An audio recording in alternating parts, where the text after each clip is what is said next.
Singles seeds? No, it's not. Come on, get it right. Oh dear. This can we do more than one thing at once? It's yeah, it's the ladies seeds. Dear oh dear. Oh, let's just go to a break.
That's what we want.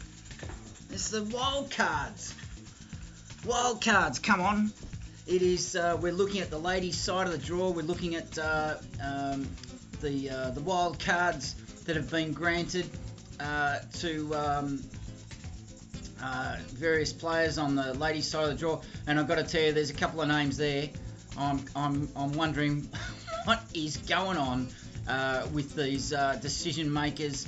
At this level, so let us just take a deep breath and sort ourselves out. And we're going to look. We're going to swap over with some.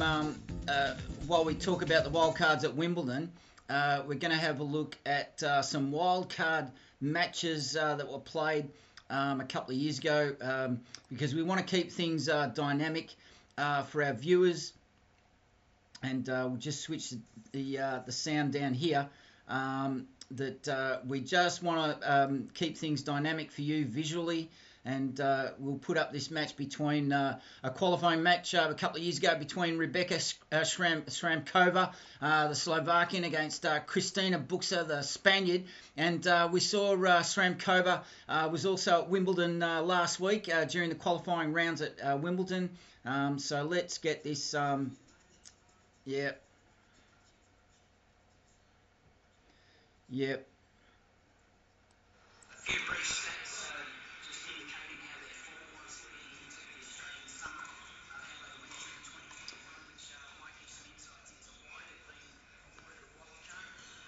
Yep. So we'll let this run in the background, and we'll let this run in the background when sound so there's no confusion with.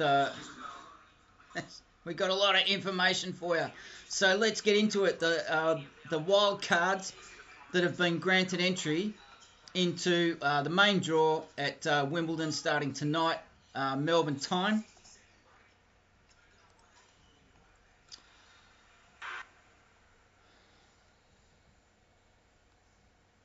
And we'll just leave the highlights of Ash Barty's match there.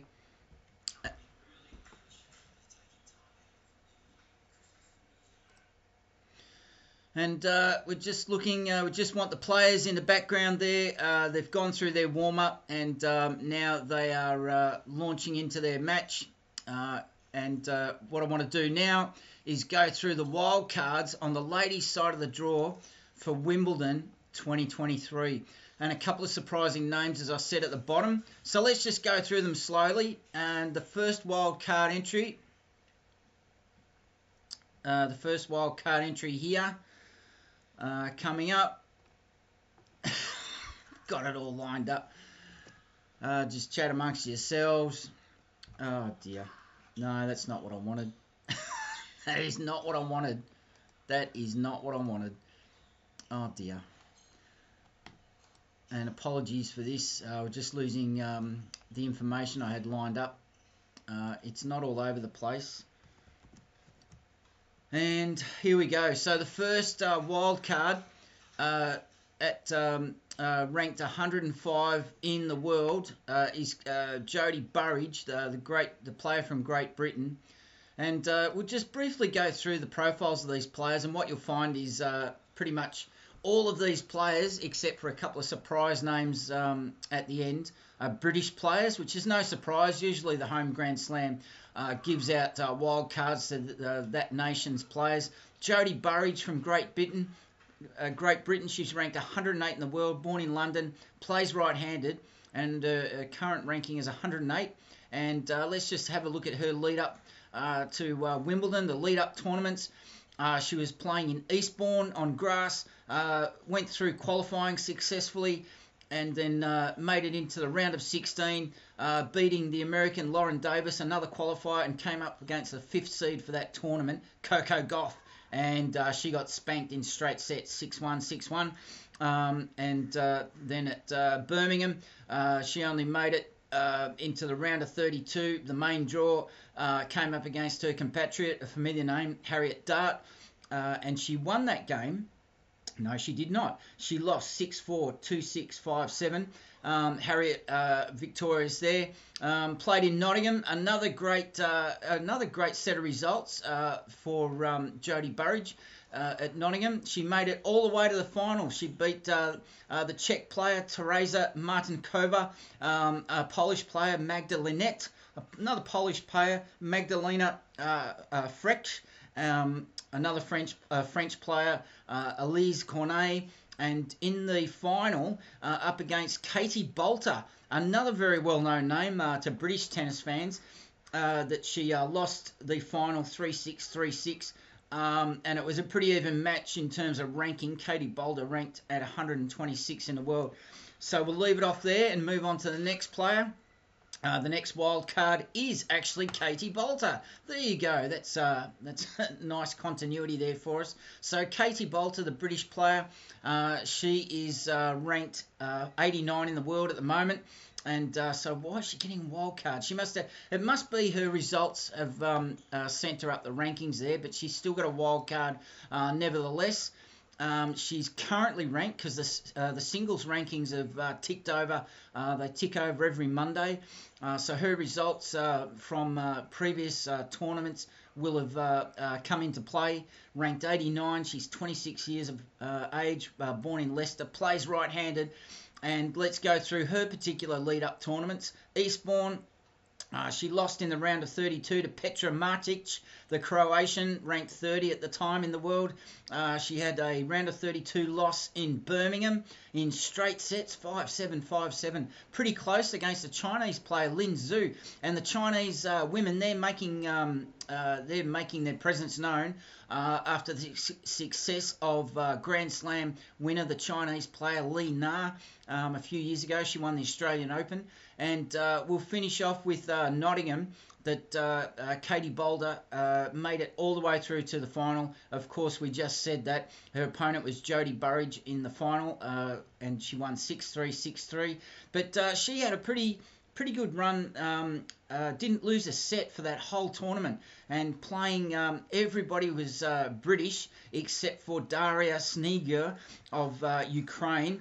But yeah, she beat Emily Appleton, Harriet Dart, Heather Watson. There's a name I didn't expect to see this year on the circuit, but she beat Heather Watson 6-4, 7-5. So moving on to the next, just check how this is going. Yes, I don't want this running out, going on in the background. Harriet Dart, So a few familiar names, and they've all been crossing paths. So this is a bit of nice continuity that we get to talk about a couple of names, and they become familiar to our audience, because it's all about educating you, bringing you stories about players that are doing the hard yards around the Challenger circuit, what they have to go through, and the matches and the work, and the unreported successes or failures, or hard luck stories, whatever. This is all why we go to this trouble of why we like the topic of wild cards and qualifiers, etc. So Harriet Dart, the 26-year-old from Hampstead, she plays right-handed, ranked 110 in the world, and her lead-up tournaments to Wimbledon, she played at Eastbourne and Birmingham and Nottingham. Very familiar tournament names to tennis fans worldwide. She got as far as the round of 16, came up against a Latvian, Jelena Ostapenko, lost that round of 16 match in 2 sets, 3-6, 4-6. At Birmingham, she made it as far as the quarterfinal. She went through, she played Jodie Burrage in Birmingham and won that round of 32 match in 3 sets. Another 3-set victory over Annalina Kalinina from Ukraine, who was ranked 5th in the tournament, and then came up against Anastasia Potapova, 6-4, 3-6, 4-6. She lost that quarterfinal. And Nottingham, she had a great run there. So obviously Harriet Dart in some pretty decent form coming into Wimbledon, which makes me wonder out loud, why is she getting a wild card? So obviously her rankings points are not high enough to get her into the top 32 seeds. But at Nottingham, she had a first round qualifying round victory over Madison Inglis from Australia. Another straight sets win in her second qualifying round match to get into the main draw of Nottingham. She beat the Canadian Rebecca Marino in the round of 32 and went through without losing a set against Annalina Kalinina from Ukraine in the round of 16. But once she got into the quarterfinal at Nottingham, and we already know this because we've talked about Katie Boulder a couple of minutes ago from Great Britain, she won that quarterfinal in straight sets, 3-6, 5-7. The next player is also from Great Britain, Katie Swan. Katie Swan, and she is ranked 108 in the world coming into Wimbledon, as she's given a wild card entry. But her WTA ranking at the moment is 147. She's 24, comes from Bristol, plays right-handed, and her leading tournaments, let's have a look as this just clocks over here. Her most recent tournament was on grass in Italy. I didn't know they played on grass in Italy. She made it as far as the round of 16, but she retired from her match 5-5 in the third set, 1 set all, against the American Ashlyn Kruger. That's interesting. So I wonder if that injury was, related to her being able to mobilise around the court, or maybe it was a wrist injury, a shoulder injury. Maybe you can tell us in the comments as you're leaving a like or subscribing to us. Or just getting ready for our next live stream later on today, which will be all about a preview of round 1. And we're also going to tell you, announce some details regarding player interviews. But sticking with Katie, she also played at Surbiton. Not such a great result, losing in the round of 32 to the French player Elise Cornet in 3 sets at Nottingham and Surbiton. She made it all the way to the final, and it's nice to see these British wildcards, these girls, get into some finals. A nice tournament there, warming up for Wimbledon for Katie Swan. She had straight sets wins. I'm just gonna change over this background for us, and we'll just bring up the background here. That we'll just bring up these here.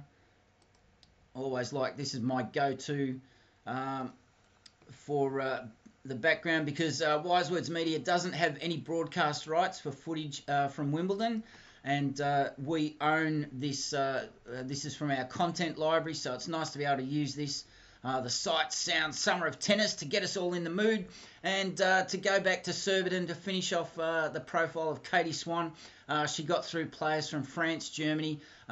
She got past Yuri Miyazaki, who we're featuring later on today. We're going to bring you that match between Miyazaki and Han, the South Korean, because our stream didn't go to plan on Saturday. As we get into the last three players, Sanae Cartel, let's have a look at her profile. Now, I don't know why. Oh, yes, beg your pardon, he's Heather Watson. Heather Watson, who's a very well-known British tennis player, been around the traps for quite a while. She's 144 in the world. She's into the back end of her career at the age of 31, from Guernsey, plays right-handed. Heather Watson. She played at Eastbourne, made it into the round of 32 after qualifying there, but only went as far as the round of 32. Went as far as the semi-final at Nottingham, and she had a good run there. 2 qualifying rounds, winning in straight sets, and won in straight sets all the way through to the semi-final against players from Switzerland, 2 Germans, but came up against Katie Bolter in the semi-final and lost that semi-final 4-6. Here that everything is okay in the background. Sanae Cartel.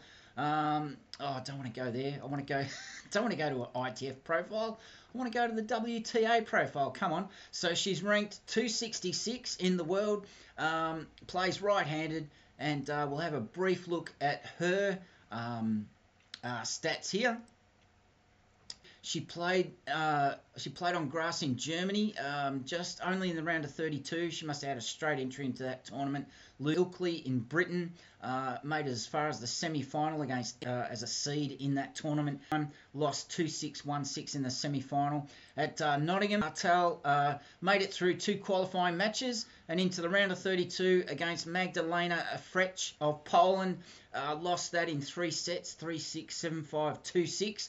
And the final tournament we'll have a look at here was Surbiton. That she made it to the round of 16. The second match was her round of 16, and she lost to Katie Bolter, her British compatriot, 6-3, 3-6, 4-6. So Sonia Cartel in reasonably decent form, you'd like to think. And as we look at our last 2 player profiles, extremely well-known names. Alina Svitolina from Ukraine. She has been granted a wild card, and no doubt she's been doing it pretty tough over the last 18 months, and her ranking currently 76, and probably given a wild card because she didn't make it into the ranks of the top 32 seeds in the women's draw. Is my guess why she was given a place as a wild card at Wimbledon. And she was born in Odessa in Ukraine. She's 28. And we'll just check out her matches for 2023. She also played at Birmingham, lost in the round of 32 in straight sets to the Czech player Linda Faritovova.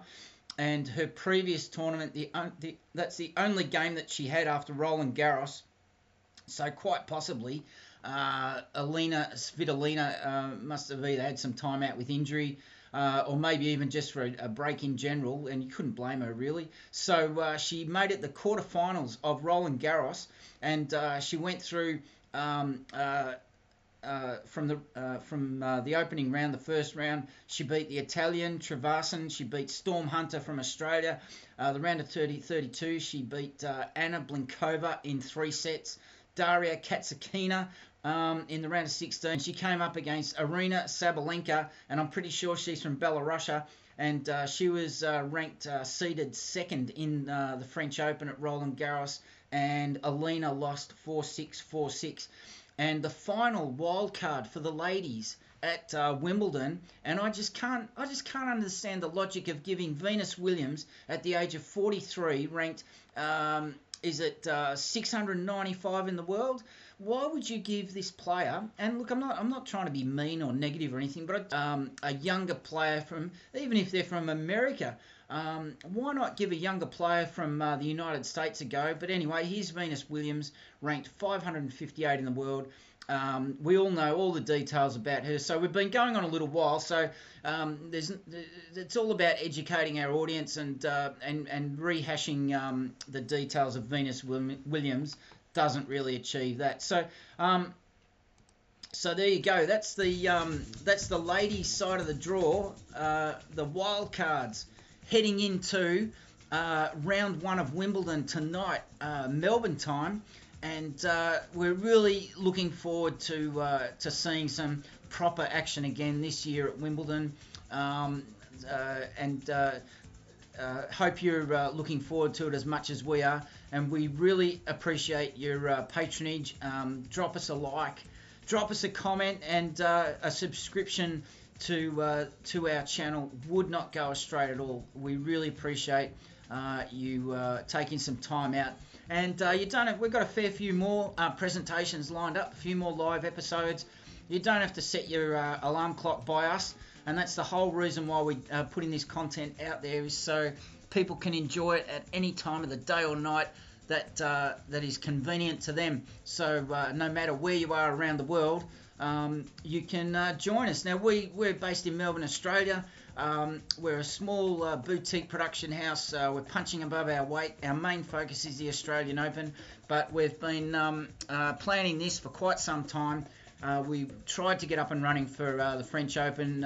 We weren't in a position to do so. Wimbledon, we're now rolling out this content and trying to be dynamic and present some differentiated content that floats outside the norms, that meets expectations of tennis fans. And if you're looking for some topics that are a little bit different, a little bit outside the box, we like to focus on wild cards and qualifiers. We like to talk about players who are floating around the rankings of 100 to 300 in the world, because they're on the edge of the main draws, or they might be in the back end of their careers and trying to hang on and keep making those main draws. And we find that these stories about these sort of players are incredibly underrepresented in the mainstream media. And that's why operators like Wise Words Media that bring you this Australian Open life, that's why we produce this type of content. And we know there's an audience there, and if you drop us a like or a subscription or interact with us and join the conversation with a few comments, which we'll be happy to respond to at any old time, that'll help us grow our audience. So that's a lot to get through, and we're going to wrap it up here and come back later on this morning at around about 11 o'clock, and we're going to show our bias and look at the Australian players on both sides, men's and women's, gentlemen and ladies, I beg your pardon, who are playing in the main draw this week, tonight and tomorrow night, the round 1 matches. The qualifiers who made it through qualifying, and we're also going to talk about those that didn't make it through qualifying, and then we'll swing over in the same episode, same live stream. We'll talk about the more well-known Australian players, because that's what we like to do. So thanks for listening, thanks for watching. You're listening to The Bloke Who Walks. This is produced by Wise Words Media, this Australian Open Life. Thanks for listening, thanks for watching, and we'll chat to you very soon later on today.